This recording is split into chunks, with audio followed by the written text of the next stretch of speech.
Well guys, I think we have a problem. I bought thousands of magazines for my eBay store and I think I'm completely out of space, so where are they gonna go?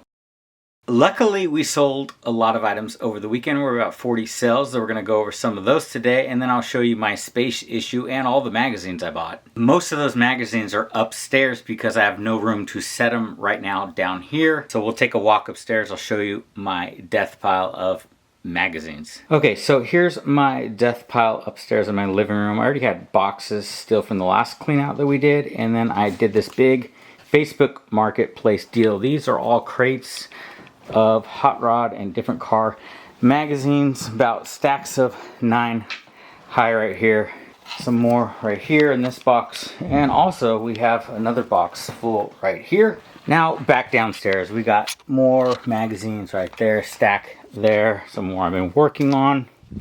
Come over here, and these are from a completely different deal. These are all Corvette magazines I got for free on Facebook Marketplace. So yeah, it's a lot of them. It's funny, the ones that I showed you guys upstairs, the ad on Facebook said 400 magazines. Well, it's more like 1,500 magazines, because there's even more from that haul in this next room. And this is where the problem lies, is my storage space. This is completely full. This is almost full. And I had all those books upstairs still, so this little bit of space right here is going to go for those books, and we got some space right here. Here's my one clear shelf, and I started listing. These are already listed. I could fit 9, but there's way more than that upstairs. So it would take this whole rack if I listed all those magazines, plus another one of these big racks, which I do not have set up right now. And this side is a complete disaster. So that is the issue that I'm running into. I need to start clearing out all this personal stuff and death pile that's down here and buy more storage racks to fit these magazines. So that is what I'm going to be working on. That's all baseball cards. Anyone needs some baseball cards from the 80s and 90s? A lot of the stuff just needs to be gone through. I already have my full truck of stuff that I'm just donating that I'm not going to be reselling. I'm just giving up on. A lot of plushies, stuff like that. Personal items that I need to go through. Going to be selling a lot of this stuff off. A lot of it went upstairs because there was clothes all stacked here, and we are going to start taking pictures of clothes. But that whole clothing side of the business is going to be done upstairs, which I didn't realize I had so many freaking clothes as well, and I never list them. I keep buying them though, apparently. But let's get into a few orders that have sold over the weekend. Like I said, 40 sales for the weekend. Happy about that. Clear some space. Let me know if you think I made a mistake with that buy. They wanted $100 for all of it, so I did actually pay the $100 for 400 magazines, but as you can tell, it's not 400 magazines, so we're in about 5 cents per magazine. And if you saw my last videos, I've been doing really well with selling vintage magazines. We sold 2 over $200 already, and a lot of these magazines sell for only $9.99 plus shipping, but it adds up over time. And I can individually list all those with List Easier very quickly, or I can lot them together and get a little bit less per magazine, but move them probably faster that way. Not sure which direction we're going to go right now, but leave your opinions down below, and let's now jump into what sold over the weekend. Just going to pull a few for this video. Alright, so this first order actually really helps my situation here because it's a big giant book lot. So 18 books going out the door. Robert B. Parker book lot of 18 books sold for $49.99 plus shipping. So if I ever get a storage unit, which I might have to get kind of soonish, all of the big book lots are going to be going into the storage unit, and also the overflow inventory coming in, so it doesn't take up my living room like you saw. Let me know if you guys ever run into a space issue and you have storage units as well. I like to try to keep everything in-house here. This is all down in my basement, so gonna keep trying to grow the store to around 10,000 items that I still believe I can fit in this space. But eventually I'm willing to get a storage unit if I have to. That would be like the next step before eventually one day moving into a warehouse. And then we can start buying in bulk. Robert B. Parker book lot. These by themselves, guys, not worth much, but when you lot books like this together, same author, you can get some decent money for a big book lot. Keep that in mind. If you just look up one book, it's really not worth anything, but if you have the same author, maybe same genre, you can lot things together and make money where money's usually not to be found. If that made any sense whatsoever. All right, next we have a Michael Jackson book. This is Life of Michael Jackson, 1958 to 2009. Did you guys see the new movie yet? I haven't seen it. I never go to the theaters, but I'll probably check it out once you can get it on like Netflix or wherever it's going to be, even though I don't have Netflix, so that's not going to work out either.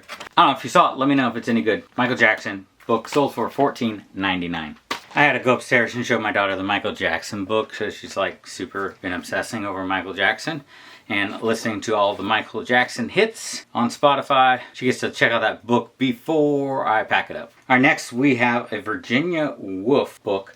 So we did a clean out and there were so many of Virginia Woolf books in this house. It was crazy. A lot of them are duds, but some of them are worth it. This one is from 2001 and this sold for $19.99. I think we did a few together too. The ones that aren't really worth that much, but some by themselves are good. So Virginia Woolf, you see this one, $19.99. This is a cool cover on this book. Came from an estate clean out as well. This is Louisville and Nashville Railroad book. Train books are always good. I always like finding train books. Bought a whole bunch in the past, and then this last clean out we did had a whole bunch in the house, so I was excited about these. This one is from 1996 and it sold for $22 plus shipping. Right, next two books, not very impressive, but after this one I got a highly impressive book. These ones are just communication arts. I'm not sure what this is. Got nice art inside of this one. Communication arts. Illustration annual from 1990. This sold for $9.99. And guys, I have no problem listing books for $9.99. Even $6 if I can prove that they sell. I don't know if you guys have a set price that you are willing to list in your store. One point I was up to like $15 minimum. Now I don't care anymore. If I have the space for it, I'm going to list it. If I run out of space like what this video is about, I'll start delisting all the $6 ones. But currently still got space for the lower dollar ones. We're going to list them. And most of them are free, so it's just profit, even though it's a little bit of profit. And here we have the works of Joseph, and this sold for $8. Little Bible commentary book here. Now this next book I actually bought when I was still doing Amazon, because I remember scanning this book and it was like probably $90 to $70 book on Amazon. Well, I canceled my Amazon. I don't even sell on Amazon anymore. But I still had this book. I never sent it into Amazon, luckily. So in my death pile, I found this Zero book. This is all recipes for zero alcohol cocktails. I believe they call them mocktails. False tails is what I would call them. But yeah, just all these recipes. Really cool book. Really nice looking book. Sold pretty quick once I listed it over on eBay, and I got close to Amazon price here. It sold for $65.99. I was going to check how much it was going for right now on Amazon, but I don't even have any of those programs on my phone anymore. Maybe at the high end it was like a $90 book on Amazon, but it's Amazon, so they would take half your money anyways. Fees are completely terrible there. That's why I just stick to eBay now when it comes to books. Make a lot more over on eBay selling books than I ever did on Amazon. But yeah, keep an eye out for this one. $65.99 on eBay. That is every book I'm going to go through today that has to go out today. Let me know what your thoughts are on the magazine haul and the space issue. If you ran into the same issue, give your thoughts and opinions down below. Maybe I would like to know if you have storage units or do not have storage units. Gonna try to push that off for as long as we can so we don't have an extra bill taking away from some of our profits. But as always, guys, keep on picking, keep on listing. Beard King out. Luckily, we had a decent weekend of sales, so I did bear up a little bit of space, but still, I will show you the whole. Well, I will show you everything and look at. Motherfucker.